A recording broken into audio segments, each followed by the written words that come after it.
start. Wonderful. It is 9 o'clock. And I would like to call this meeting of the WIFA Board with a roll call for member attendance. Ted Cook. Here. Patrice Horseman. Present. Drew John. Here. Pete Kim. Here. Donna Michaels. Here. Stephen Miller. Present. Sue Montgomery. Here. Tim Tamir. Here. And Jonathan Lyons here. We have a complete quorum. Now I'll call the non-voting members. Elizabeth Alvarado Thorson. Tom Bushatsky. Lainey Meeker for Director Bushatsky. Thank you, Lainey. Gail Griffin. Lauren Kuby. Karen Peters. Here. Robin Said. TJ Shope. Stephanie Stahl Hamilton. And Sandra Watson. Roll call is complete. As a reminder, please remember to identify yourself when making a motion requesting to speak. Please ensure that you are unmuted for any votes. And for those in the room, please remember to leave the microphones on the table for sound quality purposes. In addition, if any board member wishes to depart the meeting at any time, please announce your departure for the recorded meeting minutes. Agenda item number 2, disclosure of conflicts of interest. Joe, have we received any disclosures? Morning, Joe Satelli, General Counsel. Just checking really quick to see if any came in. No disclosures have been submitted for today's meeting. Wonderful. We will go to agenda item number 3. Turn the time over to Director McGuire for a presentation on the Colorado River update.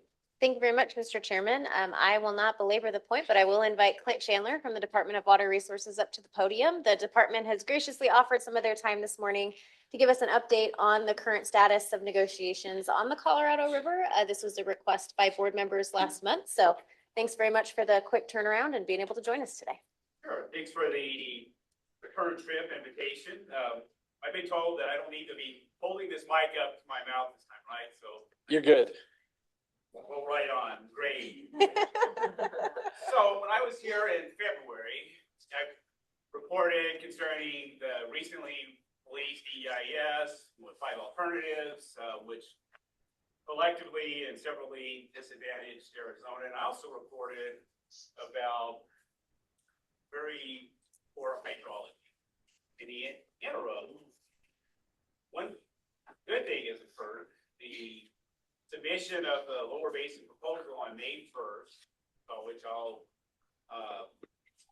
explain in a few moments, but the hydrology has continued to be exceedingly poor. In fact, near record level poor. So in that span, I'm just going to refer to the forecast from April to July. We've had about 15% of the average. And so we've had record heat since I was here last time. The snowpack has been at a record low. So as you can imagine, the inflows have been at a near record low as well. That's intuitive, of course. So we are almost at parity with the record low of 2002. If you could, Ben is already advanced to the slide. You see where we are tracking relating to the snow water equivalent. So you see the current year at the bottom. You can see relative to the medium over the 91 to 2020 period. We often go back about 30 years for the stress test period, and then the occurrence over the last water year. So it's been pretty. Advance to the next slide, please. This is the status of the system at a glance. So the system contents are 34% average. Mead is at 29%, and Powell is at 24% of average. We'll note that the gorge, Flaming Gorge, is at approximately 76% of average. That water is their circumstance that we, of course, are well aware of and have emphasized in our discussions with the United States. Moving on to recent activity on April 22nd, the U.S. made a couple of highly significant adjustments. They committed to releasing a range from 650,000 acre feet up to 1 million acre feet at the gorge. They also indicated no deliveries in water year 26 and for Blue Mesa and Navajo. That is concerning to us. We've received different indications from them about the order relating to the gorge. From our view, it should be 1 million down to 660. They've also indicated that they may go 660 up to 1 million. The order matters. So there's considerable significance there. As far as no deliveries from Blue Mesa or Navajo, they have cited contractual and storage obligations concerning the Navajo Reservoir and the Aspinall unit. Blue Mesa is part of the Aspinall unit for not releasing additional water. Sure. I don't know if I needed all that much more application. So the CRIS Act, the Colorado River Storage Project Act, specifically subordinates such contracts and storage to water deliveries to the lower basin in Mexico. So we were disappointed with that choice and objected to it. Our position also is with that release adjustment down to, as you see there, to 6 million acre feet, that results in a breach of the compact. That decline from what had been projected at 748 down to 6 million. Now you can see with the next slide, moves us below the, we had the compact slide next. Dan, if you can just jump forward a couple and then I'll start to do that to you. I just want to emphasize this while I'm on the point. So previously we were just above the dotted line. That's the 82.5 million acre feet over the decade period. So we were at just a couple, 3 months ago, looking at what had been determined, 82.83 million acre feet over that span. And then with the adjustment in April, with the 6 million acre foot release, it's going to be in the proximity of 81.28.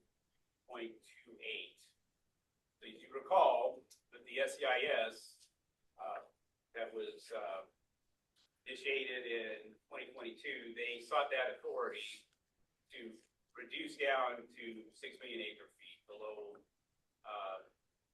what had been the status quo in existing current law with the 07 guidelines. And this year, they're using that tool for the first time with that adjustment down to 6 million acre feet. Okay, Ben, if you could move back to what we call the rainbow graph. So this is to indicate the extent to which that the lower basin states have been supporting the system since 2007, especially over the past decade. These are various categories that you can see on the different labels. So there's ICS, there's system conservation, water from the 500 plus plant, which is system conservation and such, without which we would be at dead. We'd be at a place where we cannot move water past the dam. All this work, all the efforts, all the money had not resulted in this level of support. This is equal to 895, and you can see with the graph, right at that place. It's in 2025 and in 2023, the lower basin states have reduced their consumptive use down to 5.78 million acre feet, and that had been the lowest since 1983. Moving on. And this is just, I'll move quickly, I know. I have only about 20 minutes for this. So this shows just the magnitude of Arizona's efforts, and we've done the lion's share. So we get this uh, deck. Not quite It's 50% argument of that to support that Right. manifested in that graph. We have, over the past decade, supported the system with about 5.6 million acre feet. Now, some of that is DCP in 2007 guideline reductions, and the rest is conservation. Okay, Ben, if you can move us over to the post-26 timeline updates. And we received a revision regarding this during the Assistant Secretary's testimony before the Senate ENR Committee, Energy and Natural Resources Committee last week. We have a bit more clarity regarding the timeline that the U.S. is specifying. So on May 1st, you can see the lower basin states submitted our proposal. In May, there had been the continued work toward a preferred alternative. In July, we expect the final EIS to be published. In early August, the record decision is anticipated to be published with the record, the drives implementation on October 1st. We remain in discussions with the U.S., so there's still significant activity that is happening, much of which I can't really elaborate on, but they have provided their responses, their input about our submission, and so those conversations are occurring real time. Ben, let's just skip this next slide. I'll move right into the lower division state proposal. So these are the key elements.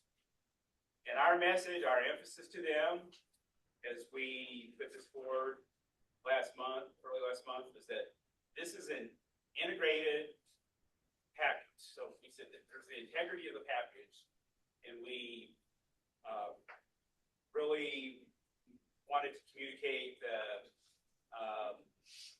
message that it shouldn't be cherry-picked, and the U.S. shouldn't select among them, because each piece had been carefully negotiated. Each piece had major significance.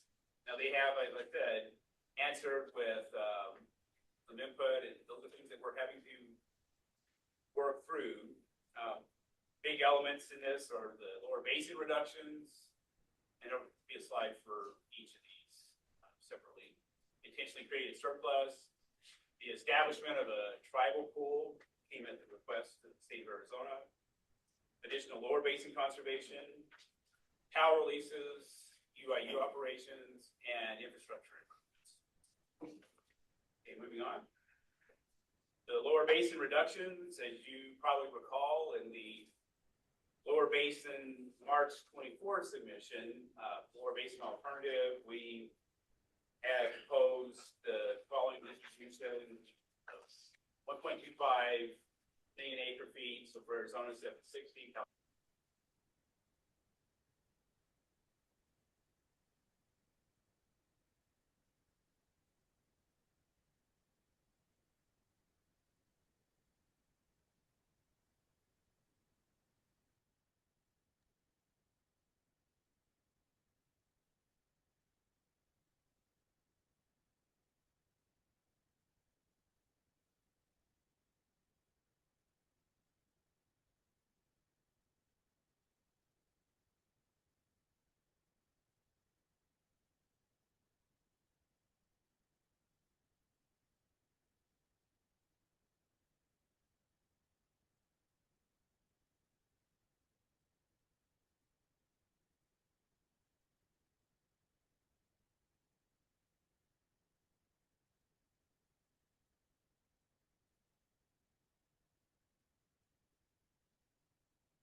agreed to, that's something that the ICS, usage, and utilization there, the deliveries had, significance to the US, and that's something we knew that we needed to continue to talk about even after that May 1st, commission term. And so we made that change to our proposal. If the most probable projection of any 24-month study shows need below 1010, Reclamation will consult with the lower division states for additional actions to protect elevation 975. Okay, if we can move on.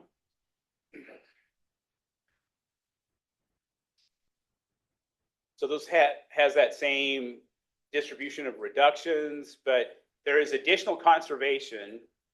And this is a major piece of the lower basin proposal. And that's an area where we really hadn't been able to move past over the past couple of years, even within the lower basin space, as far as what happens beyond the 1.5 reductions. If the hydrology were to bring us to a place where we needed additional support for the system, how would that be distributed? And so we talked about pools, and we're discussing percentages, couldn't arrive at an agreement with our lower basin peers, California, Nevada. And so where we reached agreement was with the additional conservation volumes. You can see how that is divvied between the three states. So Arizona has committed to 300,000. California, the same. Nevada, which has a much smaller entitlement, 100,000. So together, of course, that sums to 700,000. So we're having conversations within the state about how we arrive at that level of support for the state of Arizona. Okay, moving on. There's a monetary aspect of this. So those conservation volumes would be financed through your Inflation Reduction Act dollars. So the United States had, it's still a significant size pot of IRA funds, and they were up against a limit, realizing that those funds could lapse, and the need exists, obviously, with the hydrology and such. And so they committed $354 million to system conservation. And so it's really a necessary sufficient condition. We need those dollars to enable this lower base proposal. They committed that, but we still needed an agreement on quite a number of other elements to get there, to arrive at an agreement among the states. But this is an important part. Now, there's been messaging from the upper basin that they believe that money ought to be withdrawn, or just immediately after our submission. There were statements from the upper basin going right at those dollars. And there were statements made during the ENR hearing that could be perceived as saying, if there's the possibility of litigation, then those federal dollars shouldn't be in the mix, right? Moving on to the tribal pool. And I know I'm moving quickly through some of these, but I want to have a few moments for questions. That's the pleasure of the committee, the board. The tribal pool establishes a new conservation pool in Meade to establish, to ensure the federal government can meet trust commitments to Indian tribes in Arizona. Will be a federal responsibility. Arizona tribes will contribute water to the pool. No lower division state will contribute to the pool. That's obviously important to California and Nevada. Some existing ICS from the federal section of the ICS account the Arizona ICS account will be transferred to the tribal pool. Now, as I had indicated earlier, continuing conversations with the U.S., and so they have provided input on this. So things may change, but this is what we submitted on May 1st. As far as PAL operations, we have these different elevation thresholds. So above 3565, if releases to Meade we're saying releases to Meade would have to be increased to make up for compact deficient releases. So we're there as far as the deficiency, not the elevation, of course. And then as far as UIU recovery, those volumes should not occur until the release from Powell is at least 8.23 million acre feet. So next slide to summarize. Reclamation, the U.S. Department of the Interior has encouraged the lower division states to find a consensus proposal. And they had been providing input over the past year to avoid fatal flaws. I mean, the extent of the input is varied, but it is intensified as we were approaching our May 1st submission, and it's continued in recent weeks. And as I had indicated, the lower basin continues to work with the Bureau to refine elements of the proposal, including relating to Powell Meade releases, ICS, and UIU releases. The proposal preserves the lower division state's ability to enforce legal rights. And that was very important, that we not waive our legal rights, that we not waive our ability to enforce the compact. There are some that it's indicated that the lower basin states should agree to a waiver if we want the money or some other thing, right? But we have refused to do that collectively. I'll just mention that we've done substantial analysis on this using different hydrological scenarios.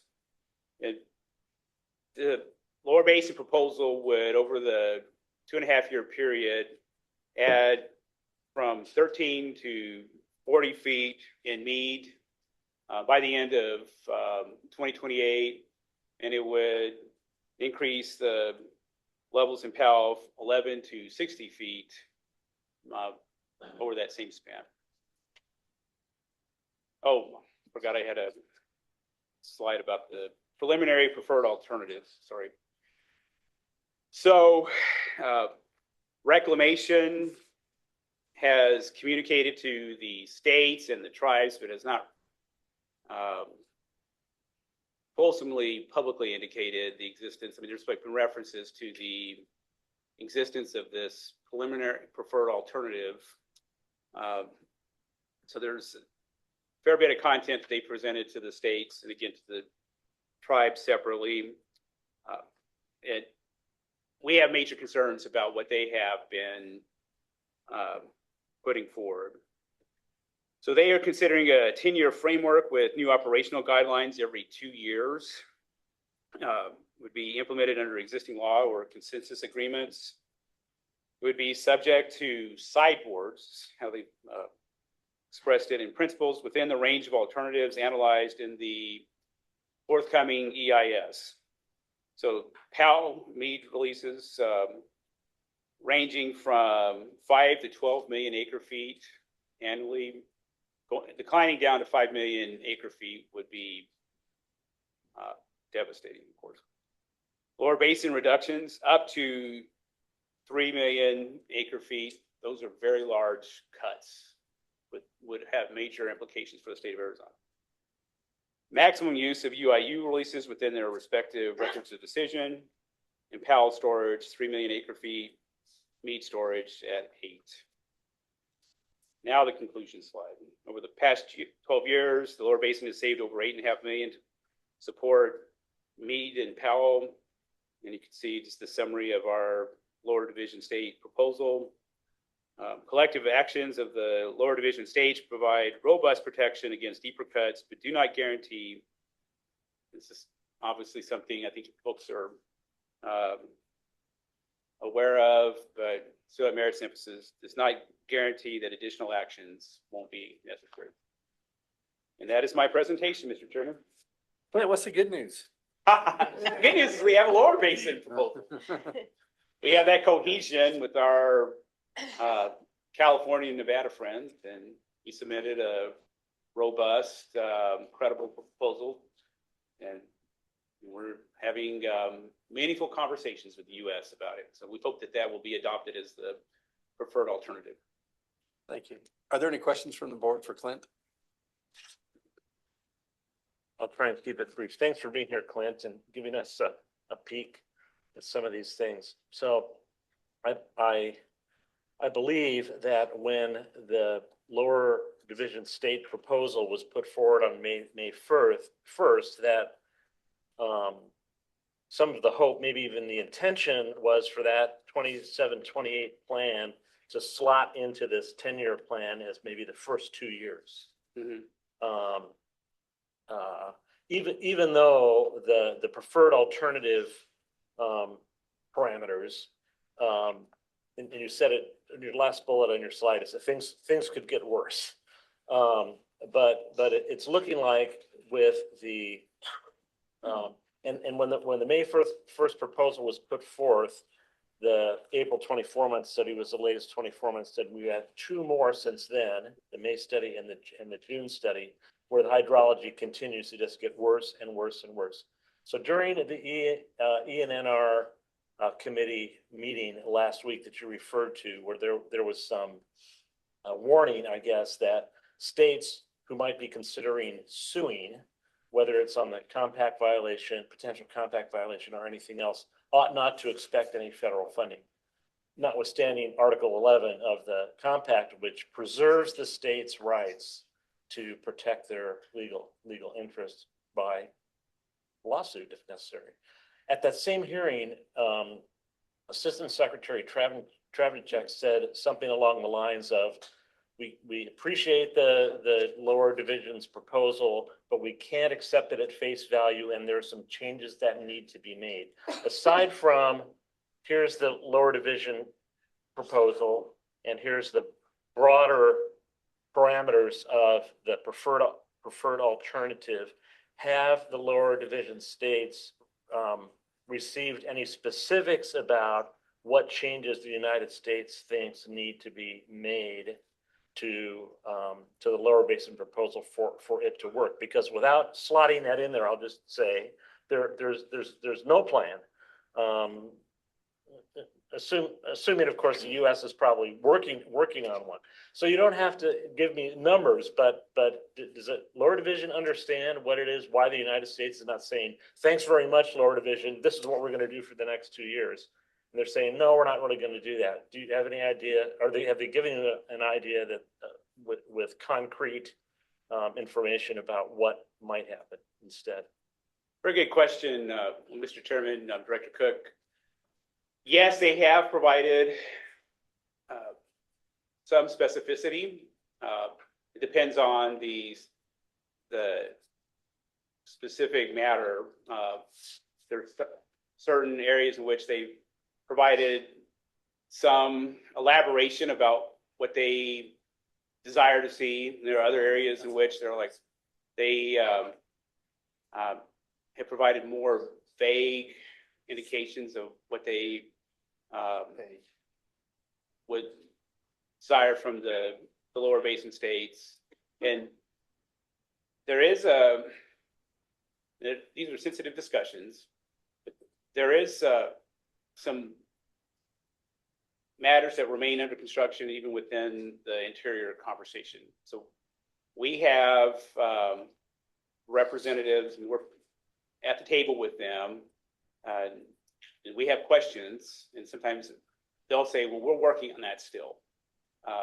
Then there might be another instance, another topic where they have more detail in their in the input that they have provided to us. Now that 10-year horizon, yes, I think that with the 2 years, they were mindful of our proposal. We had conversations with them as that was under construction. But that temporal piece also presents certain challenges. I mean, like ICS, as you well know, right? You need to have a longer term horizon, planning horizon for that storage, that stored volume. But with 2 years, you have to work around that to provide the certainty needed. But then how does that fit into that 10-year structure that they have? And so those are hard questions, and those are big problems. Those are problems that remain to be solved. But how does it fit in? How does the Lower Basin 2.5-year proposal fit into that 10-year framework? There's some reconciliation that still needs to be still needs to occur with that. But we have been receiving input from them. We've had constructive conversations, but they're not always easy conversations. I'll say that. Follow up? Just a quickie follow-up. It's really more of a comment than a question. So thanks, Clint, for sharing as much as you can about at least that there is, even though it might be a little bit vague, to use your words, some ongoing dialogue about what might be able to be done with the lower division proposal to make it work better, I guess. What I To make it work more acceptable to the United States. more acceptable to the United States. Okay, that's probably a better way to put it. Working better, I think, is probably subjective depending on the observer, right? I do expect that whatever the U.S. comes up with, and they have said now for the last several months that they expect to issue a final EIS in the next, say, by mid-July or so, which is a month away. That there's still, even though I expect them to live within the parameters that they published for their proposed alternative framework, we might actually have a little bit of a surprise when we find out what it is that they're going to announce in July, unless some of these remaining gaps are somehow closed between now and then. But the pace of the conversations doesn't give me a lot of hope that 4 weeks or 5 weeks is enough to do that, but we'll see. I would not preclude the possibility of a surprise. Yeah. Drew, and then we'll go to Pete. Ben, could you go back to 18 or 19, I think it is, a little more explanation. It's on the $253 million. Oh, the 354. Yeah, can you explain that a little bit? What is that about? So those are Inflation Reduction Act dollars. So that was from the early part of this decade. Senators Sinema and Kelly were involved with obtaining in that broader legislation. That was a large omnibus bill, but there was a provision specific to Western water with an emphasis on the Colorado River Basin. And so some of those funds were used to finance the support for the system that the lower basin states provided with the SEIS. And so we had a 3-year commitment there, and we blew the doors off of that with the funds that were available at the time. But there's remains, certain amount of funding, and they have a window in which they need to spend those funds, those dollars, and they have committed that sum to conservation in the lower basin, and also $100 million to the upper basin. We'll see if the upper basin. So who gets that money for the projects? So that's a great question. We're in discussions about that. I just quickly alluded to that aspect of things. So there's a lot of conversation within the state of Arizona about how we arrive at that 300 commitment. California is having its own discussions. Now, prior to our submission, we did have indications about what's possible, right? We didn't just think, okay, here's this number. So we've had discussions with our water users, and so that those funds would be going to the different entities that are supporting the system. There's a slide that I often use, and it was, I think, specific to 2023 when we had such a large amount of support. It's one of those big years that I had, most of the past 10 years have been big years of support for the system, but the biggest years, right, that I referred to earlier. And it has, logos for Arizona cities, tribes, industry, agriculture. So all these different Arizona entities that have provided that support. And much of that was for compensation, but not all of it. And so we're talking to some of the same folks and maybe a few others about what can be done to, with those dollars to meet those commitments. Okay, before I go to Pete, I'm going to go to Sue. She has a follow-up question to this particular item. Thank you, Mr. Chairman. Sue Montgomery. Just a question on the funding and the requirement for cost share. This is plainly coming from OMB, Interior Reclamation. What is the percentage of cost share that they're looking at to make those dollars real dollars? Do we know what, is it a full cost share? Is it a percentage for cost share? And then in kind is available as well as dollar cost share, right? Mm-hmm. Yes. Mr. Chair, Director Montgomery, that's a great question. That has been an emphasis for the United States and OMB and Interior. They have communicated that repeatedly, the need for a cost share. So for much of this amount that's being discussed, the cost share would be compensation at a discount. So different entities are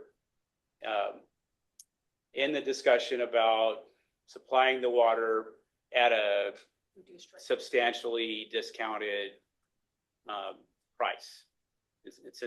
That has been acceptable to, from what I understand, to the U.S. They've not objected to that. Now, that doesn't mean that there won't be something, but that has been well received, that these different entities are willing to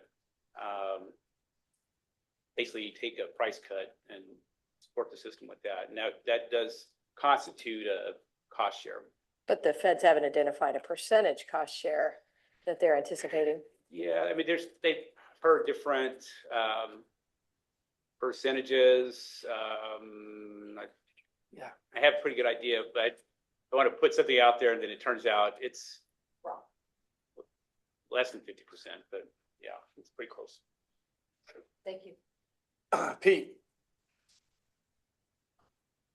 Thank you, Mr. Chair. Mr. Chandler, thank you for your presentation, filled with numbers and details on an incredibly complex topic. I'm just looking for the big picture.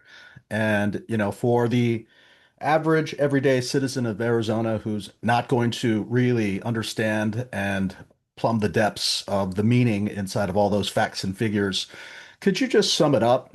For the everyday citizen of Arizona, what would be the top 3 takeaways and your assessment of the situation right now? And on top of that, what would you think is going to be the best case and the worst case scenarios that's facing the state, in the next few months? Mr. Chairman, Director Kim, thank you for that question.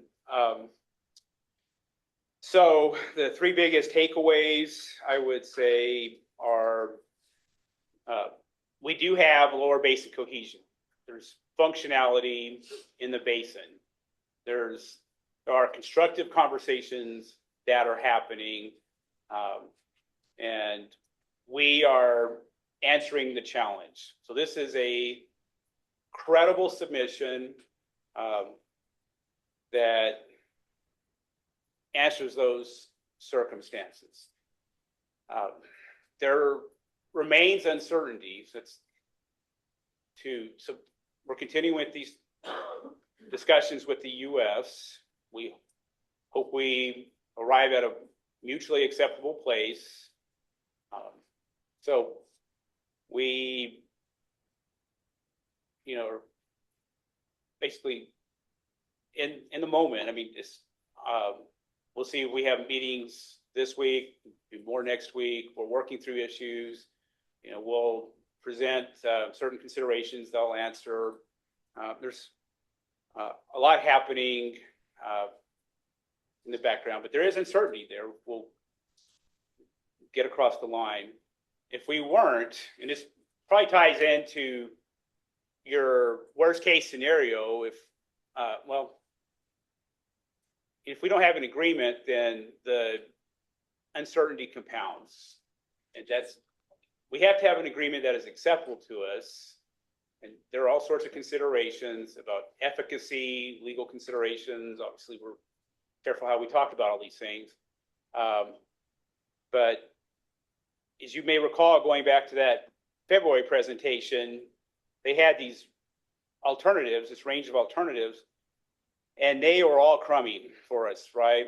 And so if we don't have an agreement, then there are risks to Arizona. There's, again, that uncertainty compounds. I would say that the best case scenario would be if the United States were to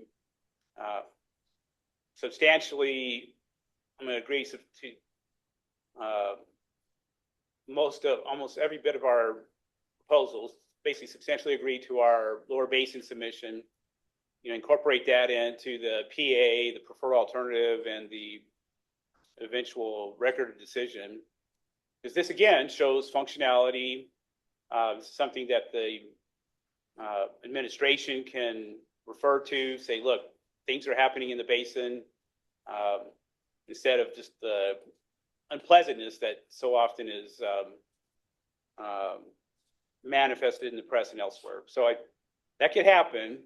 Again, there's stuff happening, and we'll see what eventually works out. But that is really the range of what's possible, in my view, Director. Thank you. Any additional questions, comments, or concerns?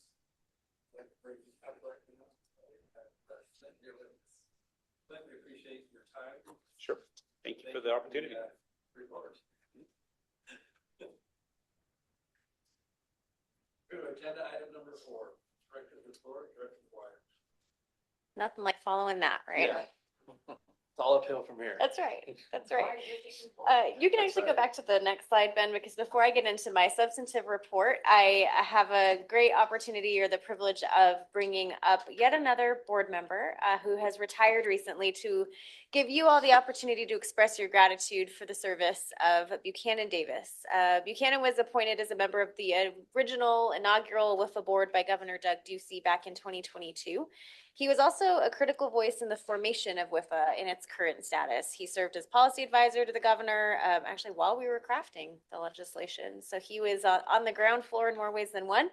He was the first ever chairman of our Water Supply Development Revolving Fund, potentially a little ironic given that he represents a non-rural county, most of which is not eligible for that fund. But I think his leadership there and the fact that this board tapped him for that was really a testament to his unique perspective. He's a native son of Arizona, native son of rural Arizona, and just really brought an incredible view to the board and was a very, very valuable member. So I would like to give you, Mr. Chairman, the opportunity to allow the board to speak a little bit before we call him up. A little bit more to add to that. I've known Buck for a very long time. Always found him to be incredibly critical to the equations where he's been plugged in. And I appreciate his leadership and his dedication to water and his commitment to WIFA being reconstituted from the first day, asking what he can do in order to move things forward.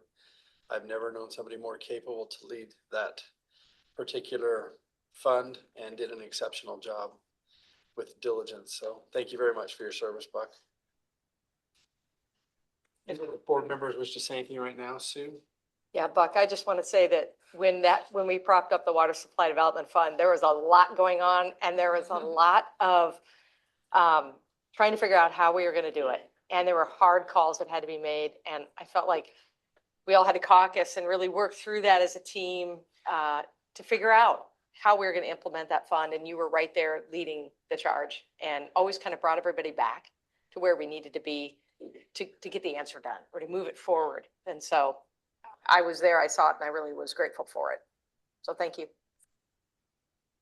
Tim, and then we'll go to you, Drew. Thank you, Mr. Chair. Just wanted to add my thanks to you for all the efforts over the years. I did not know you prior to us joining this board together, but was grateful to get to know you and see you in action, which is often, from my perspective, quiet and behind the scenes, but extremely effective. And then when needed, you would vocalize the key point or the key issue that needed to be resolved as we got to some of the tougher decisions as we went through it. So sorry I couldn't be there in person, but thank you for your service, and I'm glad to have gotten to know you. Thank you, Tim. Drew.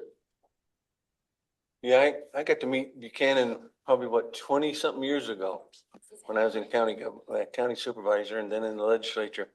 And he's always been there to help me on advice and education. And he helped me when I got on this board here. But we've been friends for quite a long time. We look forward to seeing each other up north and when we're up there, and I look forward to seeing you again up there. And thank you for your help and participation in this group and all the help you gave me. Thank you, Drew. Pete.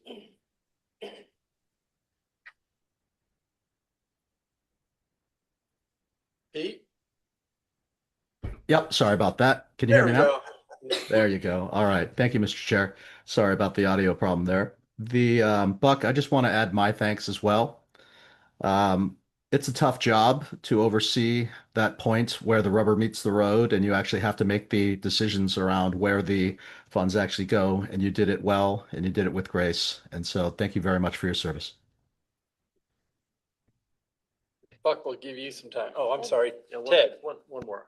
I'll keep it brief. A couple of these things have been mentioned, but I wanted to put them in a little bit different perspective, and I'm going to move back in time. So starting with your recent service, Buck, and I'm sorry to see you have to go, but your deft leadership of the Water Supply Development Fund was remarkable, because and you exercised the chair's prerogative with the way you voted to kind of shepherd things forward in a way that I haven't really seen exercised like that before. That maybe, and we'll never know, so I could go ahead and say this, you may have been the only person that could really do that the way that you did, because of this big county, little county thing that you seem to have a grasp of both of those perspectives really, really well. We can continue on that committee to struggle with some of those same issues that we dealt with, but we just took it kind of in bite-sized chunks and made the right choices at the time that we did. I can't imagine where we'd be at now if we hadn't had your leadership on that committee for the time that we had. It would be even more difficult for us now going forward than it already is. But moving back in time, and Director McGuire mentioned this, but a lot of people may not realize it. As the governor's national resources advisor back in the time when the WIFA legislation was being negotiated, and it was a negotiation like none other. Went on for many months during late 2021 and early in 2022. This is a behind the scenes. We all got to watch you be the chairman of the Water Supply Development Fund. We didn't get to, some of us did, but the public didn't get to watch you behind the scenes helping to work that out. And there were some really polarized points of view during that whole time between the branches of government, the parties, the water users and the water suppliers, et cetera, et cetera. And we all made it through to the finish line. And it could have been a lot different without your presence there. So your time with us was short, but it was impactful. And I think you've left some indelible marks that will increase in the perception of how important those contributions were as time goes on, particularly because we will have a greater perspective to look at what would it be like now if those things that you were involved with and that you didn't happen. And that really is one of the rewards for people who get to go first, like you did. You know, if you could really screw it up, or you can actually do some good things and get the recognition that you deserve. Maybe not right now, but in time.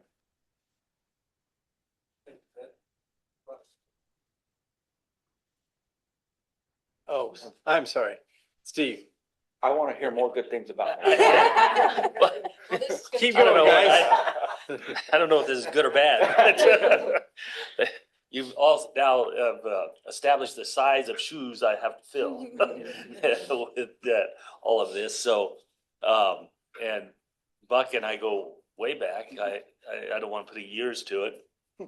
We have each other's phone numbers. We call each other occasionally. So I may be calling him even more now as we move forward. But he's you know, a solid person. He's been one of those dedicated public servants in my mind in all levels of government and different organizations and groups. And I feel somewhat humbled to fill this position that he held. But I also respect him so much that we had a nice conversation on the phone the other day. And then I hope you all saw us up here laughing before the meeting started. It shows how close our relationship is. And Buck, thanks for everything you do and continue to do. And I'll be in touch. Absolutely. Thanks, Steve.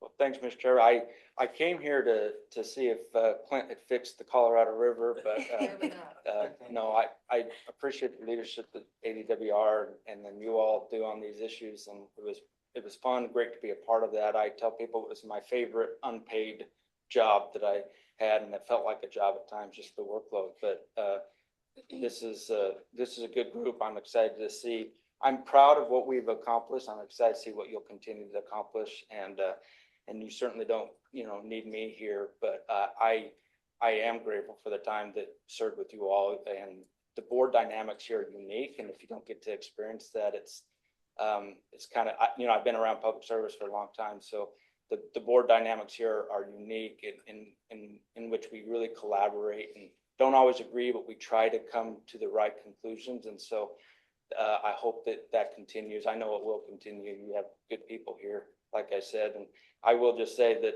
I was kind of concerned about if I didn't get reappointed, what was going to happen in Pinal County. But I can tell you that there's no one better, and you all know this, than Steve Miller representing. So I'm excited for you all to learn from him, his expertise, his wisdom, his all of the. There's no one better who serves Pinal County better than Steve Miller. And so that makes me feel really good that you're being left in really good hands. And so you probably can't get rid of me totally. I've had a couple of cities reach out to me this last week, and I told them I'd try to connect them with WIFA. So I'll be still knocking on your door. You can't get rid of me totally. So anyways, thanks for the recognition. I really appreciate it.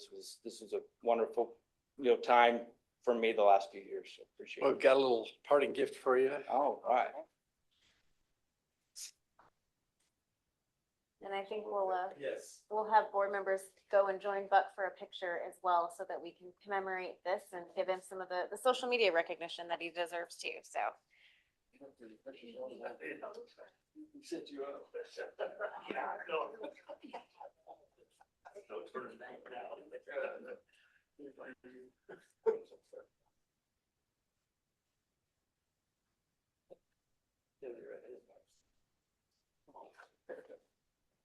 All right. There we go. You get this flag, and you've got your flag. All right, let's get the whole board in here. You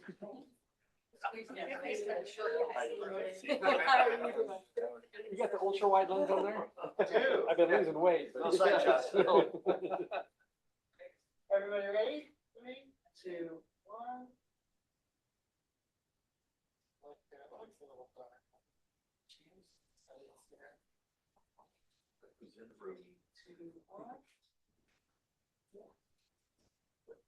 Okay. How's that look? There you go. I've only got so much to work with. I think that about that myself. Yeah. Come on, Lauren. Oh, yeah. For it? Yeah. I'll look for it. Yeah. Keep keeping us in line. Thanks.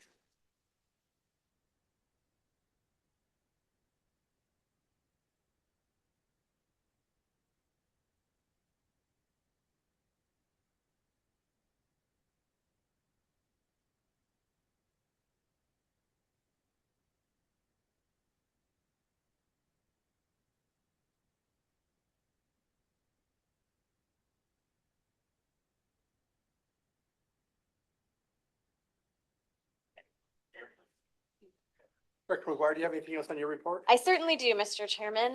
Ben, if you wouldn't mind switching over to the next slide, I wanted to make sure that the board had an opportunity for an update on long-term water augmentation fund task orders. I know we've talked about this a lot, and it's still a bit of an abstract concept for the board. Certainly not an abstract concept for staff right now. This has been taking up a significant amount of our time, so I just wanted to kind of explain. There's a lot happening behind the scenes. I know you all aren't seeing a lot in front of you. That doesn't mean that we're not making significant progress. So here on our map, our flow chart through the task orders, you see that we are currently in sort of that between 5 and 6 situation. So the developers have drafted and submitted their initial task orders to WIFA staff. We are working with our consultants to go back and forth with the developers to make sure that those task orders, which again, this is dozens of pages that outlines deliverables and field level studies or desktop level studies, usually not field level studies. It outlines how many meetings are we going to have? Who are those meetings going to be with? It's all to answer the question for you all, is this project worth our continued time and resources? But we want to make sure that when you actually get that task order, it answers questions like, is this the appropriate level of effort? Is it too much? Is it too little? Has this team actually considered all of the critical elements? And is this appropriately scoped to address them? This is the kind of review that requires significant technical expertise, right? This isn't like copy editing review. This is engineers saying, hey, what I know about this hydrology or what I know about this groundwork means that you need to do this kind of study or this kind of data instead of this kind of data. So this has been hundreds of hours of review, a lot of significant back and forth with the teams themselves, lots of redlining, lots of comment logs, many, many hours of meetings with the teams. This is why we scoped this process out through task order 0. We wanted it to be well thought out. We wanted it to be cost controlled. And so that is still definitely happening. We do have a few hurdles yet to clear. We got to make sure those scopes are both complete and meet the expectations and the level of detail that we're looking for. And we're going to need a little more back and forth with the teams before we get there. By the end of this week, we will also have heard budget presentations from each of the teams. So I anticipate that early next week, I will be able to give you all an idea of materials timelines, when you can expect to be inundated with all of the material that we've been collaborating on and that we've been developing, and when you can expect and kind of what the cadence of that decision-making process is going to be. Please know that we are going to do a whole lot of work to summarize this information for you, make it as digestible as possible. When you actually get it, what you'll be able to see is a detailed budget per project. So how much are we spending to do the analysis on each of these projects? You'll see a high-level summary that tells you what in the world does all of this information mean, right? What questions am I actually going to have answered once I receive this? And I'm also planning and working with our actual subject matters to hold office hours for board members to come in virtually, in person, whatever that looks like, and walk through it one-on-one, because it is a lot of information. It is highly technical. I can give you some high-level overview and help you understand it, but I really want to give you the opportunity to ask the true subject matter experts with our team at HDR and Ernst & Young, and our legal team as well. So that's what you can expect for there. Any questions on that before I move on to a few other updates, still related to long-term, but anything specific to task One second. orders? Sue? Sue Montgomery, question on looking at your progress report on 6, WIFA board approves task orders. And then it has in yellow, opportunity for public comment. Can you talk a little bit more about the timing of what that's anticipated and the scope of public comment? And is that before, after board approval? Yeah, certainly. So admittedly, that is a relatively high-level public comment. That will happen in the context of a WIFA board meeting where our typical materials submission schedule, of course, is that the public receives that information on the Friday before a board meeting, and then the board meeting is on a Wednesday. Given the fact that this is a significant level of information, my plan for the board meeting itself will be that developers give a presentation during the board meeting. The board has an opportunity to go into an executive session for the purposes of negotiation. And then we come out and hear public comment before any voting takes place. So that is just for the task orders themselves. The actual material that's developed pursuant to those task orders, that's where we have our community engagement group, our regulatory advisory group. That's where the much more robust public comment comes into play, because that's actually reacting to substantive information as opposed to reacting to here's the outline or here's how we're paying to get that substantive information. There is still the opportunity for the public to comment on that before a vote happens, for them to have all of the information. But the more robust public comment admittedly happens once we actually get information developed. But there'll be sufficient information in the materials prior to the board meeting and approval that people will be able to analyze this. There'll be sufficient summaries 100%. so that people should have enough information. We're talking about office hours and walkthrough for board members, but Yep. there'll be enough for the public. That's right. Oh, that's commitment. That's right. Thank you. Okay, so moving on, I did also want to give an update. So I mentioned briefly task order 0, and part of that task order, in addition to developing all the tasks, was some stakeholder outreach. As you all know, one of the commitments that WIFA has in this process is that we are going to be the moderator, the lead on all of our government to government and stakeholder relations. Clearly, stakeholder relations are very important when we're going to ask to build projects outside of our jurisdiction. And WIFA wants to be very sensitive about the fact that we need to be the ones who are managing those relationships so that they can continue to benefit everybody, so that we can continue to do all of the diplomacy that we need to do. Over the last few months, we have been on a pretty significant set of road trips. So we've been to Sacramento, we've spoken with California water agencies in Los Angeles and San Diego. We've had multiple meetings with the Bureau of Reclamation, which have been very positive, very helpful. We've also had the opportunity to meet with the governor's office, the Department of Water Resources, and CAP. And all of these meetings have been with our development teams in tow. So they have been the And the White House. and the White House, of course. These have been our development teams did not go to the White House with No. the chairman, but the development teams have been with us to all of these meetings as the opening salvo for us to explain that WIFA is the lead in these conversations, that WIFA is the accountability partner, and to ask different government entities, non-government entities, how do you want to interact with WIFA? How do you want to interact with our government teams or our development teams, and make sure that we are getting off on the right foot with those conversations? I will not purport to speak on behalf of anybody that we have spoken to. They will all have their own opinions and continued perceptions of this program as it goes forward. But I will say we haven't been kicked out of any rooms yet. So I'm very, very positive about that. I think that everyone seems to get it. They understand what we're doing, and they understand the importance of taking a regional approach to shared solutions for water security across the basin. Wherever the insecurity may come, more water is good for everybody. And I think that has been something that's been consistent across all of the meetings, and I'm very encouraged by the fact that we've been able to have those conversations.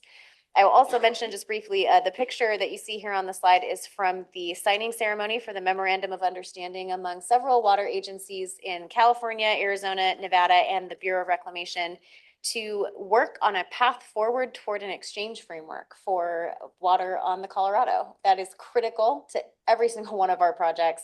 And we were very honored to have been invited to that presentation or to that ceremony by the San Diego County Water Authority. I don't know, Mr. Chairman, if you would like to share a few words of your perspective of that either. Really, the commissioner focused on and wanted to emphasize that this happened as a result of Arizona, California, and Nevada working together, collaborating, looking for an opportunity to move this type of exchange forward. And we have their support as we continue to look for other opportunities, but establishing the framework is that first step. He stayed with us for the duration of the day and wanted to answer any and all questions and wants to be a partner in helping us to look for solutions. We shared with him that some of our approach from WIFA does alleviate stress off of the entire system, and wanted to reemphasize that over and over again, that we do offer solutions. We have several legislators today who are in the White House. Senator Dunn is carrying our projects forward, and wanted to reemphasize our commitment to looking for those long-term water solutions for the entire basin. And so hopefully with our legislators reemphasizing the plans that I've already delivered, our proposals, that we see some movement and that we see additional collaboration. All right, questions about that?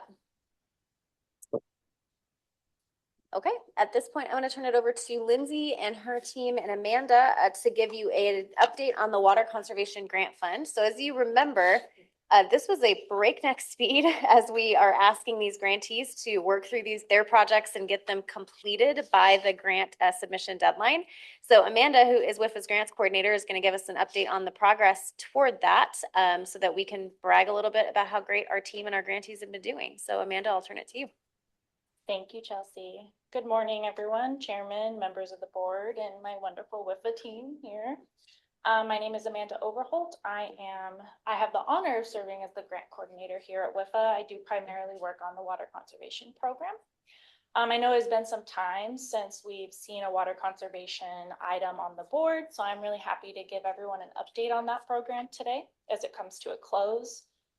Since 2023, we have awarded approximately $211 million across 210 projects, reaching communities in every corner of the state. The pie chart on the screen here provides a breakdown of how these funds were allocated across the project categories for your reference. Based on the savings presented by the awarded grantees, the estimated water savings is anywhere from 3.7 million to 6.6 million acre feet conserved. While we wait for the final reporting from our grantees, many have already reported significant water savings, which have had an enormously positive impact on their communities. I would be remiss to not mention that these savings are more critical than ever in light of the Colorado River shortages. I have included some photos here on the bottom right of Tucson's El Pueblo Green Stormwater Infrastructure Project, which highlights all the great work that's being done across Arizona with these funds. To date, our team has processed approximately 1,000 disbursements, totaling around 183 million funds requested thus far. This really represents a tremendous amount of work. And I really want to acknowledge the truly exceptional effort our small but mighty WIFA team has done. And I'm deeply proud of the collaboration between us internally within our organization, with our grantees, and that has allowed us to meet the needs of this program while ensuring our grantees receive the best support we can offer. With all that being said, I want to express my gratitude to you board members, to my colleagues here at WIFA again, and to all of our grantees as well. Each of you has played a crucial role in the positive outcomes that we are seeing today. We simply could not have achieved this without your dedication and partnership to WIFA's mission. So thank you again. And thank you for your time today. I'm happy to take any questions. Does the board have any questions for Amanda? Anybody online? So I just want to, emphasize a little bit of what Amanda said without saying it. But if you look at this slide, 1,000 disbursements have been processed to date. That is not a simple process. When we say processed, That is hours and hours of man time from the WIFA team. That is back and forth with the grantees because these are not simple forms for the grantees to fill out. There has been a ton of hand holding to make sure that these communities can get these forms filled out in a way that federal auditors will not balk at. And $183 million in requests. We start throwing around hundreds of millions of dollars kind of casually here sometimes, but that is a ton of work, and our staff is a very small and mighty staff. And I just want to give my sincere gratitude to Amanda, to Lindsay and Denise and all of your teams for the work that's had to happen to get this to the place where it is. This was a program that we were given with no advance notice and no guidance. And this has been an extremely successful program in many more ways than one, but it's been thanks to them. Thank you. Any questions or comments? All right. Thank you all. Thank you, Amanda. And Mr. Chair, that concludes the director's report. All right, wonderful. We're going to go to agenda item number 5, external affairs, directly to Judah.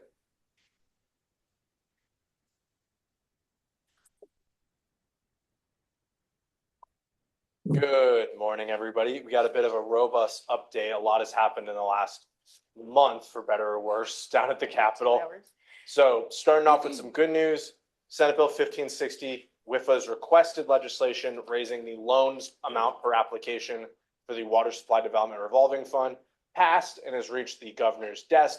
That raises the loan amount per application from $3 million to $20 million per application. The $2 million in grant limit remains unchanged, but going forward, assuming it's signed, we'll be looking at a maximum of $2 million allowed per application.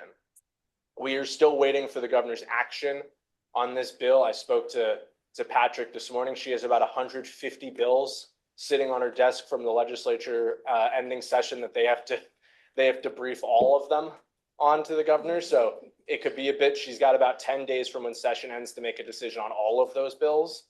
So we should have some action soon. The bill made it through the entire process with only 2 no votes the entire way. So we feel really good about this. Jokingly, I wonder if we could have asked for a higher number if I knew it was going to go that swimmingly. But you win some, and we'll take what we can get here. So next slide, please. So the budget. This is the issue I assume most of you are going to be interested on with how the legislature went this year. The original proposal from the legislative majority ended up taking $30 million from the Water Supply Development Revolving Fund and about $1 million from the Long-Term Water Augmentation Fund. Due to the efforts of over 100 organizations, stakeholder groups, water leaders in the state, we were able to get that down to no sweeps from the Long-Term Water Augmentation Fund and about $21 million from the Water Supply Development Revolving Fund. I will say that is a bit of a Pyrrhic victory. I am not happy with any sweeps coming out of the WIFA funding here. But given where the starting point is, it's definitely progress. I will note that of the $21 million swept, 20 goes to the state general fund for other priorities. That's just put throughout the budget to other line items. About $741,000 of that went to the Arizona Department of Water Resources to pay for full-time employees over in the agency. And $500,000 was swept to a different fund within WIFA, which I don't believe any of our board members have experience working with because this fund has not been used in a very long time. It is called the Small Drinking Water Systems Fund. This is a fund managed in conjunction with ADEQ and the Arizona Corporation Commission. Essentially what happens is ADEQ and the ACC put together a bit of a project priority list that WIFA then approves. We still do not have clear guidance on the goal of why they move this money to this fund. We have rumors and ideas of potential ideas, but I'm not entirely sure why they did this. Hopefully that'll get more fleshed out as I assume now have to award that money. So we'll see how things go with that. Karen, does that make sense to you? You're Corbin over there. I mean. Yes, sorry. Okay. Certainly. So the Small Water Systems, Small Drinking Water Systems Fund at WIFA is something that it's a very important fund for small systems throughout the state that encounter emergency situations. when a system cannot comply or it just has a infrastructure failure that they cannot address themselves, they let us know. We talk to them about alternatives.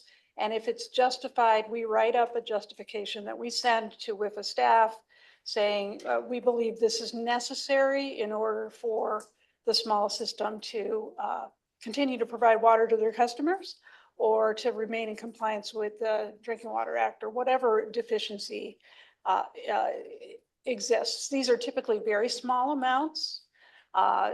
For example, a system may need to replace a pump. Very simple, but they do not have the funding to do that. We make the justification, WIFA then disperses the funds. This does not happen every year. In fact, this fund had been almost fully depleted recently. We make maybe 3 or 4 requests a year, I'd say, based on the requests that we get from small drinking water systems. I feel this is a critical fund for the health of small systems throughout the state. And if I could just clarify my statement there, I didn't mean to belittle the fund in any way. I was just making the point that we were not consulted about this transfer. Yes, sir, Steve. Would, just a little help on that, would that include like DWIDs? Would they be eligible for that? I mean, Pinal County is full of all kinds of small water things that call me, so. Yes, Mr. Chairman, any public water system that we regulate that encounters a difficulty is eligible. What's the average repair cost? I mean, you said 3 last year or? Yeah, and that, look across the table there. They range from very, very small, like $50,000 to, I say $1 million would be very unusual, very unusual. But, there's only 500,000 in this fund now. That we tend to recommend small fixes. Okay. Sue, and then we'll go to Lindsay. Mr. Chairman, just real quick, what is the authority when we say WIFA disperses these funds? Is there any discretion on the part of WIFA? Is there an evaluation conducted? Does the board do that? Is this ministerial and it's handled through staff but via statute? Could that be explained? Lindsay can take Lindsay. that. Oh, that was. Yeah, absolutely. Very good question. So the Small Water System Fund does have a statutory guidance for it, which basically says that ADQ will select the projects, recommend them to WIFA, and then we will award these grants. They are, like Director Peter said, very small grants for small systems, but these projects aren't ever presented to the board. They don't require board approval because it's within the statute, the process for how to award these small ones. And I think Director Peters was correct. It's about 4 projects a year. We do include a report on the Small Water System Fund in our annual reporting, and we could always forward that along if the board would like a little more information on it and the different types of projects that are funded. But as was stated, the funding was just about depleted. So getting 500,000 more in it, I think it's great to do more of these types of small projects that really need the funding. We just would have loved if the money came from somewhere else. So Yeah. Thank you. Thank you. And I will note, to give you an idea of how small we're talking, I believe these are systems with other than 10,000 users is the statutory rule. that's correct. Next slide, please. And then back to more lighthearted news. We did a ribbon cutting last week up in Window Rock, which was a real blast for everyone who made the journey up. I would like to give a special thank you to the school district, Window Rock Unified, NTUA, Navajo Tribal Utility Authority. We had representatives from the governor's office, Senator Kelly's office, Congressman Crane's office. Our board member, Mr. Cook, was able to come up and speak about WIFA's role in the process. WIFA was able to give $6 million of a fully forgivable loan to the utility and the school district to remove lead pipes that were supplying water to their teacher housing development on the property. Just a very exciting moment.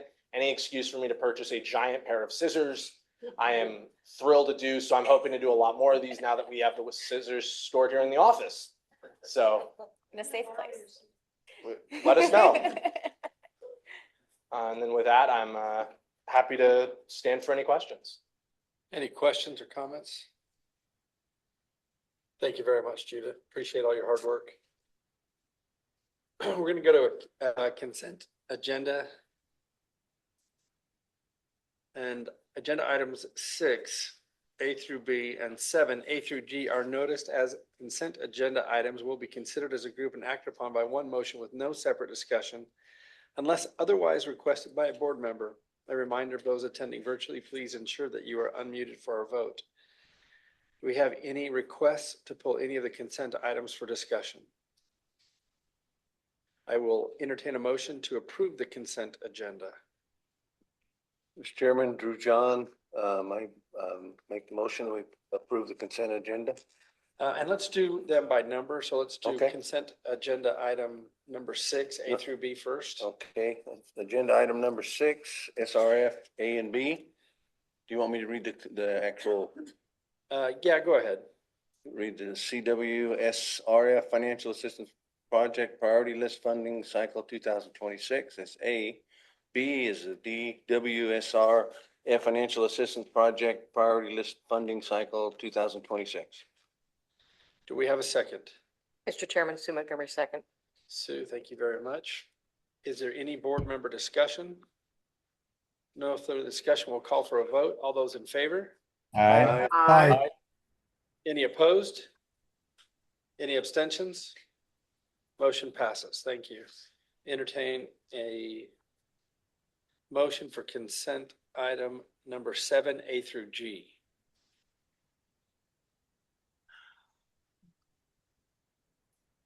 Mr. Chair, Yes. I would go ahead and move that we accept approve a consent agenda item 7A through G as more fully set forth in the agenda. I like that. Fully set Come forth. on. Thank you very much, Love it. Patrice. Do we have a second? Second, Steve Miller. Second, Steve Miller. All right. Any board member discussion? No further discussion. We'll call for a vote. All in favor? Aye. Aye. Any opposed? Any abstentions? Motion passes. Thank you very much. We go to the regular agenda, agenda item number 8.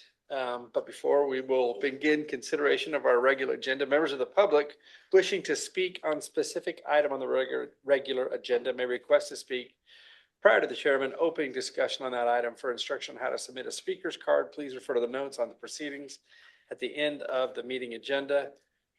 Joe, have we received any comments for any of the items today? There are no requests to speak on this item. Sorry, Ben. No requests. All right. We'll go to agenda item number 8. Denise, turn the time over to you. Thank you, Mr. Chairman. It's hard to believe another fiscal year is almost in the books by the end of this month. So just want to start this presentation by giving the board an update of where we are going to be at the end of this fiscal year as far as my best guess is. This shows you a comparison through June 1st of where we're at in executing this year's budget, and we're sitting at 74.9%, almost 75% of our budget. I think at fiscal year end, we're going to be looking at 91% as far as budget execution. Just some specifics on that to highlight. We're going to be very close when it comes to salaries and benefits. Professional services, we're going to be slightly over, but that was somewhat planned in the middle of the year. It is related to contractors that we brought on board to execute our conservation disbursements.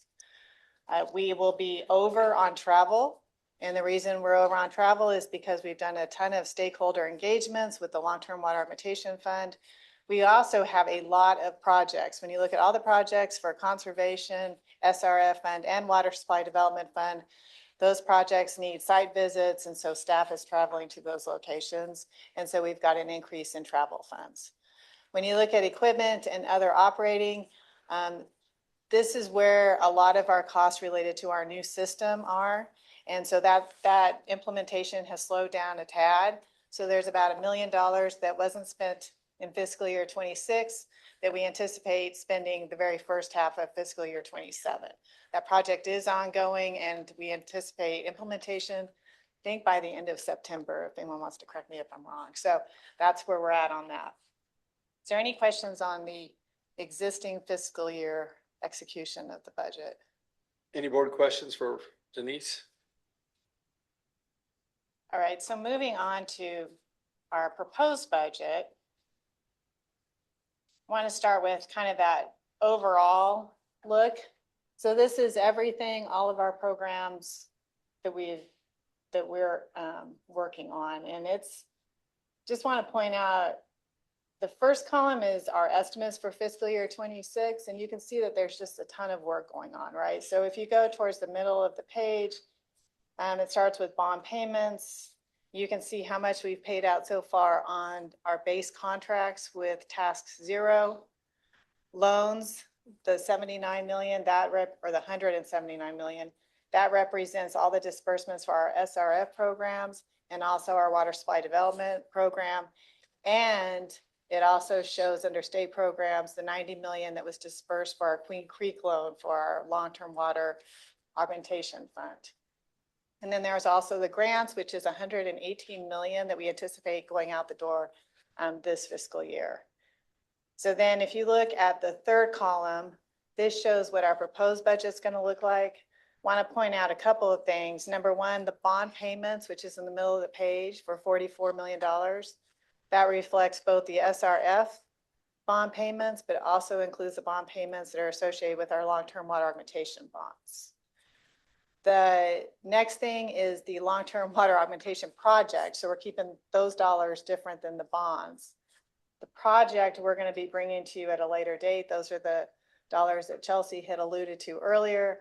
These are related to the budgets for the base contracts working with the developers. And so that will be coming in a future meeting.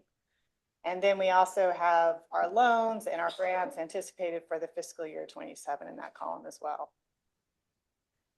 What we really want to focus on today, though, is the green area, which is our administrative budget.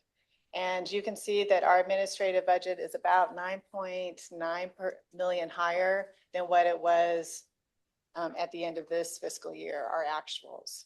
Most of that increase is related to professional services. And these are professional services we're using for mostly the long-term water augmentation fund. This includes technical expertise associated with financial, HDR as far as technical, political, and also legal. So these are people that are helping us with these very significant base contracts that we're working with the developer teams. We do have other slight increases in salary and benefits. We also have a little bit of an increase in other operating. And again, that's because our $1 million from this year has been carried over to next year. That is offset by some credits that relate to one-time expenditures that we had in fiscal year 26 that we are not going to have in 27. There is also an increase in equipment, and this equipment is really to do some improvements to this boardroom, the AV system. We're also doing some minor improvements to our office space so we can handle more private calls situations versus just the open area. So drilling down one more step here, if we go to the next slide. This shows you the impacts to the program. So the proposed budget is sitting at 20.5 million, and this will show you how much we're sending to each of the program. Again, most of this cost is for the long-term water augmentation fund. If you take that out of the equation, the budget's very similar to past budgets. With that, I would be happy to answer any questions. Any questions from the board? Sue.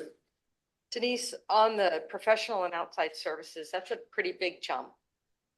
Can you talk a little bit about the efforts for kind of cost containment? I mean, how are we ensuring that this is a big bump for us? We understand that there's a lot of work being done on the long-term water augmentation fund, but what are we doing staff-wise or as a board to make sure that that bump is within range and is reasonable and is appropriate? One thing I'll add to this conversation is some of these costs are new, right? So we didn't really have E&Y engaged. This is our financial consultants until 3/4 of the year. So this new budget reflects a whole year's worth of work. Okay, so that's a new contract. We also have a needs assessment budgeted in here. So I would say a lot of those costs are new things versus, just increases from last year's activity, this year's activity. As far as contract management, I don't know, Chelsea, if you Yeah. want to talk about that a little bit. No, I'm happy to take that, and I'll elaborate a little bit or expand a little on what Denise said too in terms of new costs. The other thing I do want to point out, when we made the estimate for fiscal year 27 last year, we did not know how many projects we were going to select. And we used a round number of 4 and we're analyzing 7. That's a big indicator. That's a big reason for the change in the estimate versus what we're estimating now. But in terms of cost containment, first and foremost, these are NTE numbers. So we are absolutely making sure that we are accounting for all of the time that is being compensated with our contractors. We have also decided to co-locate many of our HDR folks in our office several days a week, which has really helped with the avoiding scheduling a 45-minute meeting for something that could be a 30-second walk over to somebody's desk. And I think that's helped us significantly on cost, but also just in terms of efficiency and getting things done in a better manner. The other thing that we are being very cognizant of is staffing allocations. Is there a senior person on this call when it should be a junior person on this call? Are there 6 people on this call when there should be 2 people on this call? Our contractors have been very amenable to working with us on that, controlling those costs, trying to improve their efficiencies as well. So I do not at all look at these costs as surprising or outrageous. I think it simply just reflects the volume of work we're doing and how highly technical it is. Thank you, Mr. Chairman. Thank you. Anything else, Denise? I just asked for the board's approval of this fiscal year 27 admin budget. Okay. No request for public comment. Any additional board member discussion? If not, I would entertain a motion for agenda item number 8. Chair, Yes. Ted. I move that the board approve the administrative budget agenda item number 8 as presented. Thank you. Do we have a second? Mr. Chair, this is Tim. I'd second. Tim, you outpaced Sue. Just a bit. All right, we Way have to a go, motion Tim. and a second. Any additional board member discussion? If not, we will call for a vote. All those in favor? Aye. Aye. Any opposed? Abstentions? Motion passes. Thank you.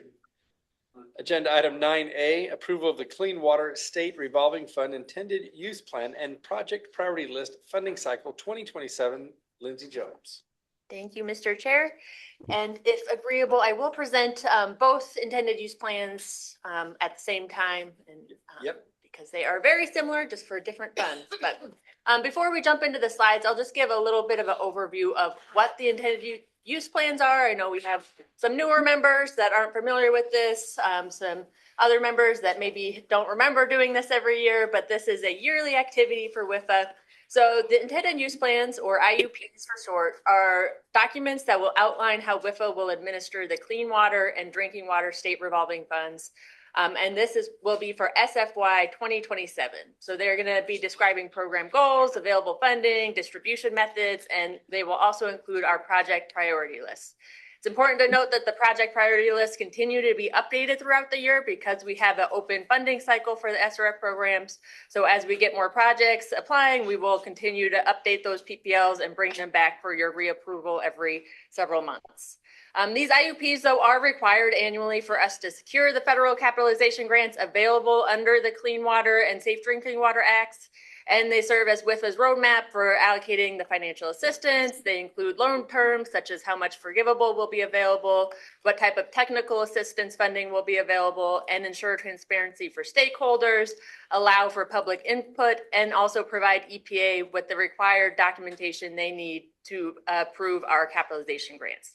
So these plans only apply to the clean water and drinking water programs. They do not include state-funded programs, so nothing with the long-term fund, water conservation, or water supply fund is included.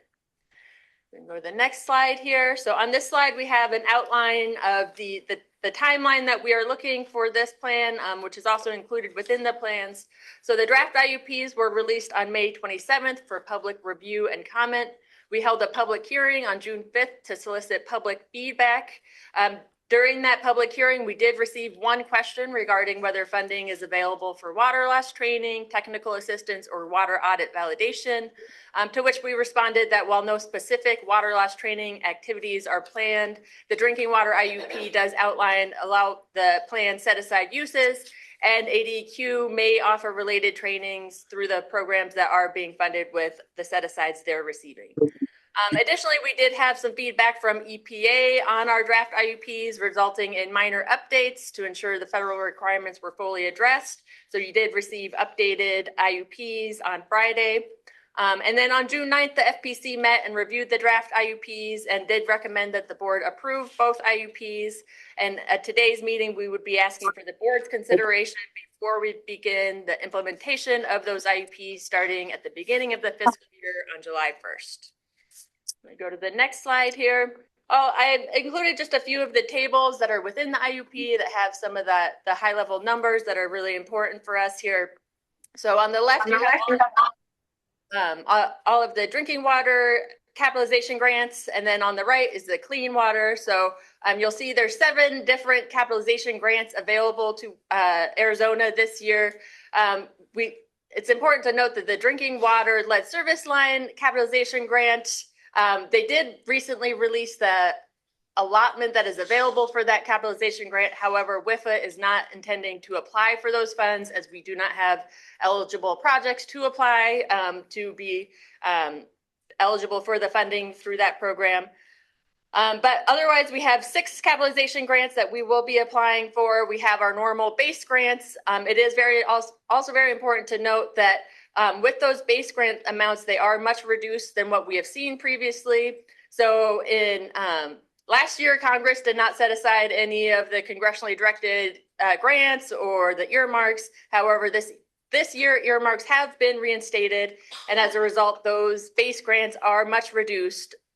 Fortunately, we do have the bipartisan infrastructure law, or the bill funds, with the supplemental funding and the emerging contaminant funding, which really bolsters the overall funding and makes it so that the impacts of those reductions on the base grants are not so impactful for this year. But this is the 5th and final year that we will be receiving the bill supplemental funds. So we are definitely keeping an eye on what will be happening with our base grants for next year. I'll also note I included the full staff note that was included in the board book that went out on Friday. But as I previously stated, we did receive some comments from the EPA regarding our intended use plan. So we made an update to those on June 12th to reflect the comments received from EPA to identify projects eligible to receive additional subsidization in the form of loan forgiveness.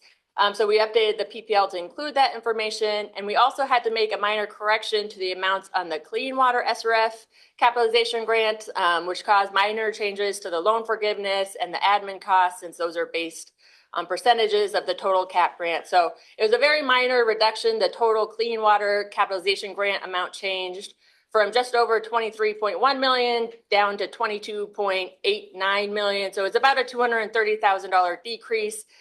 Because we accidentally included another grant that is included within the Clean Water SRF total allotment amount. So with that correction, we have all of the forgiveness and the admin dollars corrected as well. And we can go to the next slide here.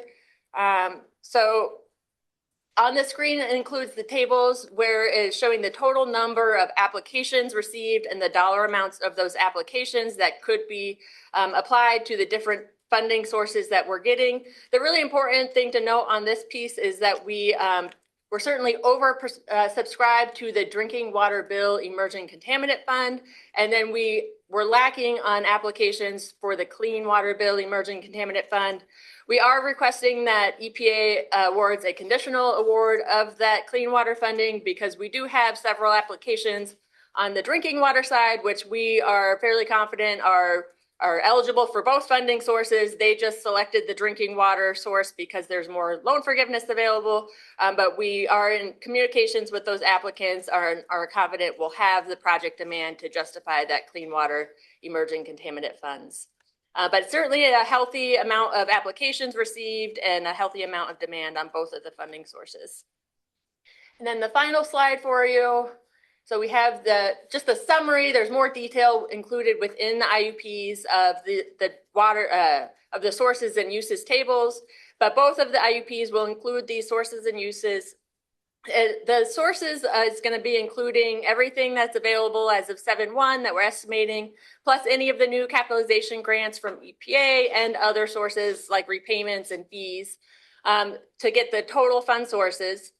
And then the total fund uses are going to include admin costs, any outstanding loan obligations, debt service payments, and then any planned set-aside funding or technical assistance funding, including any funds on the drinking water side planned for ADEQ programs. The total funding sources minus the uses is what gets us to that ending cash balance in the middle of each of these tables. And then once we account for the project priority list application amounts, we'll get to the ending cash balance with all of those PPL projects included. So if you assume all of the projects were approved, we would be ending at a negative 73 million on drinking water and a negative 144 million on clean water. And it is, it might be a scary thing to see a negative there, but as a reminder, it's a really good thing for us to be seeing negatives there. It was showing that we would be overcommitted if we had all of the projects approved, which is good for a number of reasons. One, these projects are operating on a reimbursement basis, so they draw their loan funds over a longer term period of about 3 years instead of all at once. So we have some time there to manage that funding. And then additionally, since we're utilizing cash flows and have the ability to leverage our programs, we're constantly looking at those to see if we need to leverage the funds, go out to the bond market and raise more capital if the demand is showing that those funds are needed. And I think that was my last note for you, and I'm happy to take any questions from the board. Thank you. Any questions for Lindsay? Have we received any requests for public comment? Coming back to the board, if No not, request at this time. entertain a motion for agenda item 9A.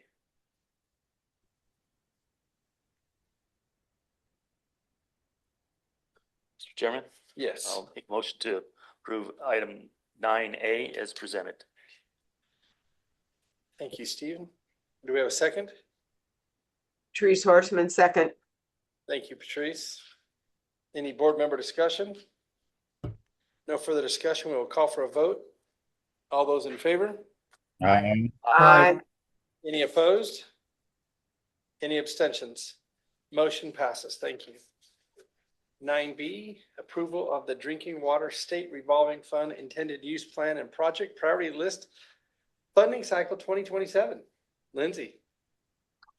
And I did present on it, so yeah, sorry. Anything else? Nothing else to add other than to also, nope, that was the clean water one. Yep, Okay. that is all. Perfect. Does the board have any questions for Lindsay? Have we received any requests for public comment? No request to speak on this item. Any additional board member discussion? May we have a motion on agenda item 9B? And Drew, John, I'll make the motion that we approve 9B as written. Thank you very much, Drew. Do we have a second? Second. Stephen Miller. Thank you, Steve. Any board member discussion? I don't know about that. All of those in favor? Aye. Aye. Any opposed? Any abstentions? Motion passes. Thank you. Agenda item 10A through E, review statutory positions, appoint and adopt board officer and committee members. We'll turn the time over to Director McGuire. Thank you very much, Mr. Chairman. Again, some fiscal year end cleanup that we do every year, which is to reappoint WIFA's committees as well as reelect our executive officers. The executive officers, aside from the chairman, which is set in statute, are set by WIFA's policies. And we have a chairman, a vice chairman, and a treasurer that we elect every year. All voting members are eligible to serve in any of these roles. We do not have term limits or restrictions or requirements. So what we typically do is we will hold nominations from the floor to fill these positions. We are welcome to either take this as a slate or take them office by office, whatever the pleasure of the board may be. I will just give a little bit of background while you all are kind of thinking and gearing up for what your nomination process is going to look like.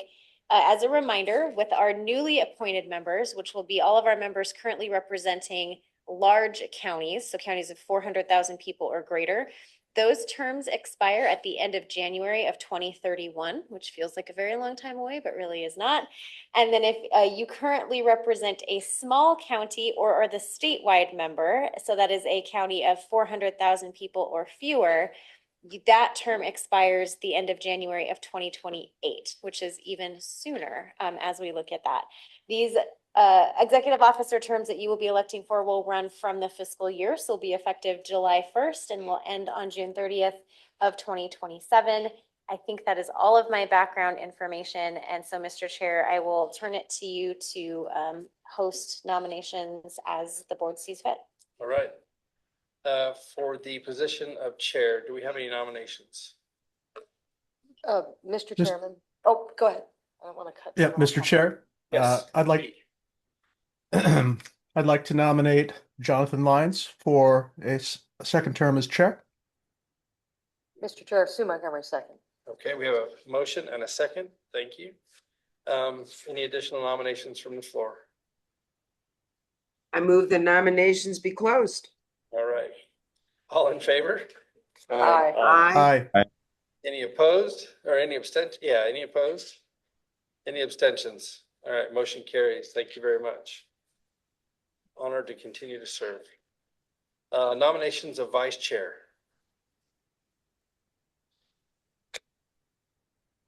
Mr. Chairman, Sue Montgomery. Sue. Is it inappropriate to jump ahead and say that I think our executive leadership has been very, very good, and I don't know if it's appropriate or not, but unless others, I don't want to step on anybody's toes, but it seems to me we move forward to keep our team in place. That includes, vice and That's fine. treasurer. Okay, do we have a second on that? I'd second. By Patrice. Any additional comments or discussion?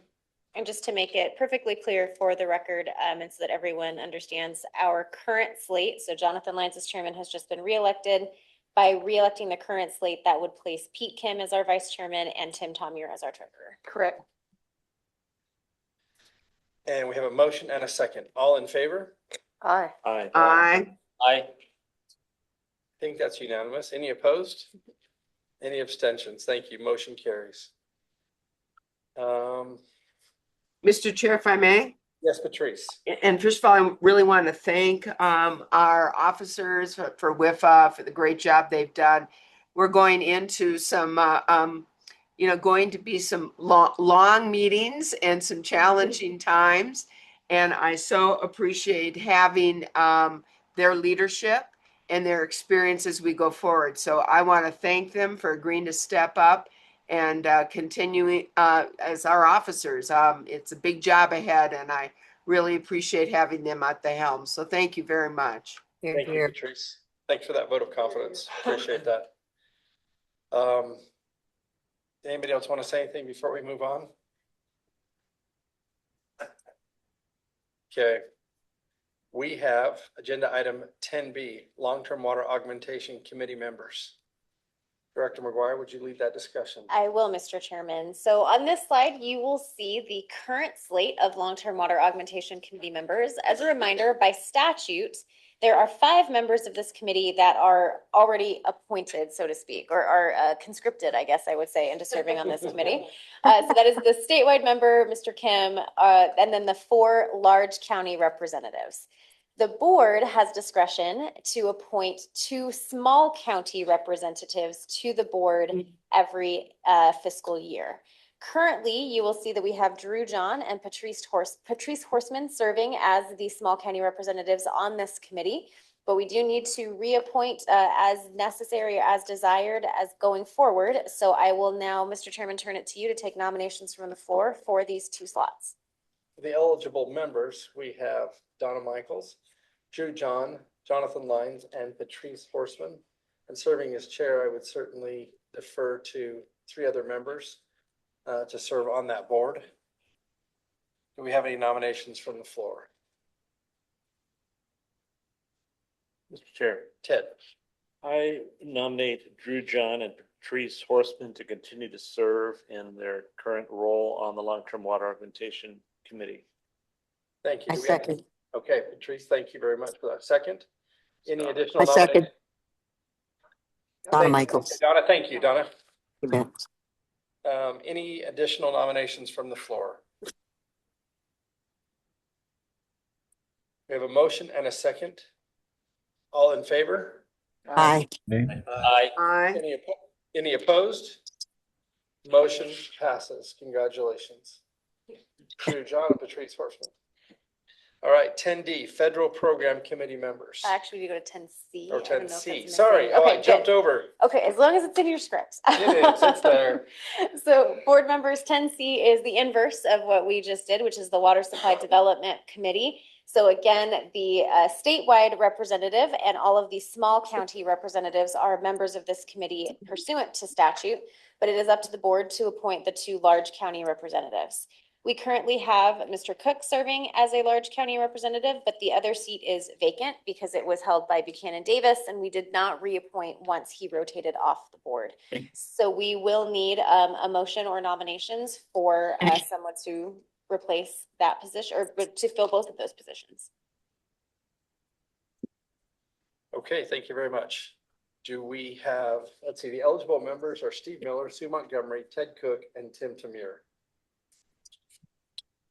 Do we have any nominations from? Drew John, I nominate Ted Cook as one of them. Okay, Sue Montgomery, second.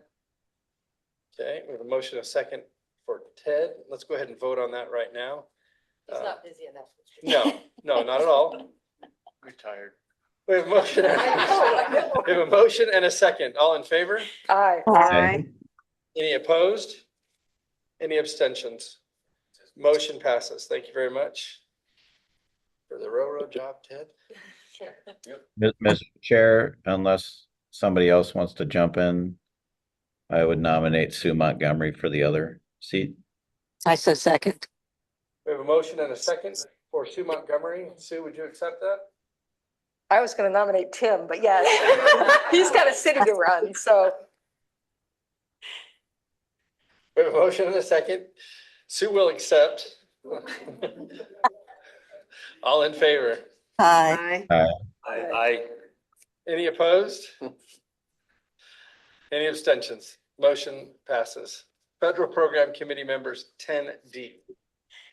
Thank you, Mr. Chair. So these are committees that are not established, or they are established in statute. So the Federal Water Programs Committee is established pursuant to section 46-1207A of WIFA statutes. And what you see here is it's slightly different from the committees we just talked about. One, these are subcommittees of the board that do not include board members. And the statutes do direct certain members by statute by virtue of the position that they hold, including the ADEQ director, ADWR director, and the director of the ACC and the CEO of the Arizona Commerce Authority. The other members are there to represent systems of a certain size or a certain location. So you see public water systems that are larger or smaller, cities and towns larger or smaller, a county representative, and 2 DWID representatives or sanitary district representatives. I have contacted, this is the current status or the current list of the Federal Water Programs Committee. I have reached out to each of them to ensure that they are willing to continue serving, and no one has told me no. So my recommendation to the board would be that you simply re-adopt this slate as presented. Or can we retain or re-adopt? Whichever. I don't Joe, know what that do it you want? matters. Mr. Chairman, Donna Michaels, I want to make a motion to both re-adopt and retain the That slate covers it. as presented. All right, we have a motion. Do we have a second? Mr. Chairman, Sue Montgomery, second. Sue, second. All right, all in favor? Aye. Aye. Any opposed? Any abstained? Motion passes. Thank you. Water Conservation Grant Committee members, 10E. All right, similarly to the previous committee, these are committee members that there's one committee member there by statute, which is an ADWR representative.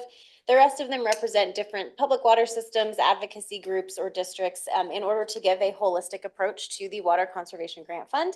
Again, I have reached out to this committee to ensure their continued willingness to serve and have not been rejected by any members. So I would move that I would recommend that the board keep the current committee list as is. Mr. Chairman. Yes. Sue Montgomery. First, I want to say that I'm happy to file a motion or submit a motion to retain, keep, hold on to desperately, the Water Conservation Grant Committee folks. The work they did, looking at $183 million out the door from the hard work from WIFA, but all that early work was done by these guys, and it was a crazy ton of work. And the fact that they didn't hang up the phone when you called is quite amazing. So now let's put a bunch of money in here eventually, and let's get back to work on this. But that's my motion. Very long-winded. Wonderful. Do we have a second? Also second. All right, thank you, Donna. Any board member discussion?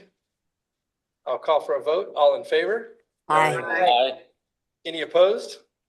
Any abstentions? Motion passes. All right, agenda item number 11. Do we have any submissions for call of the public, or is anybody here that would like to speak at this time? There are no requests to speak on this item. Well, I see nobody. All right, agenda development. Director McGuire.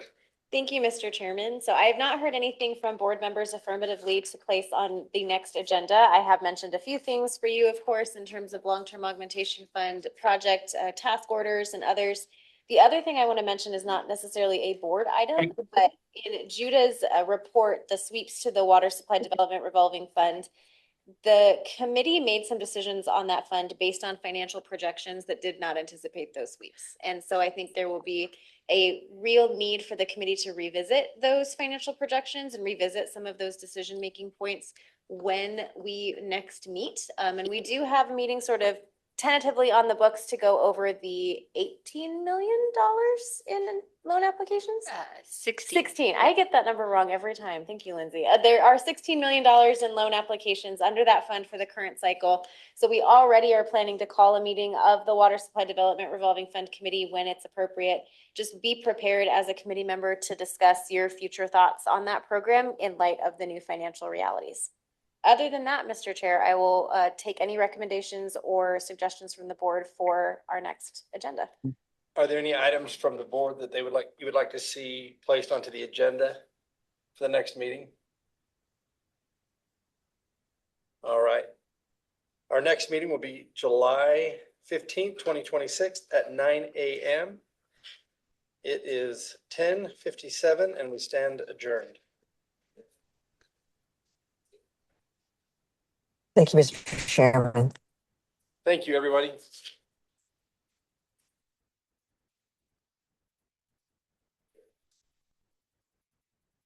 Congratulations on having the chairman of the next few years.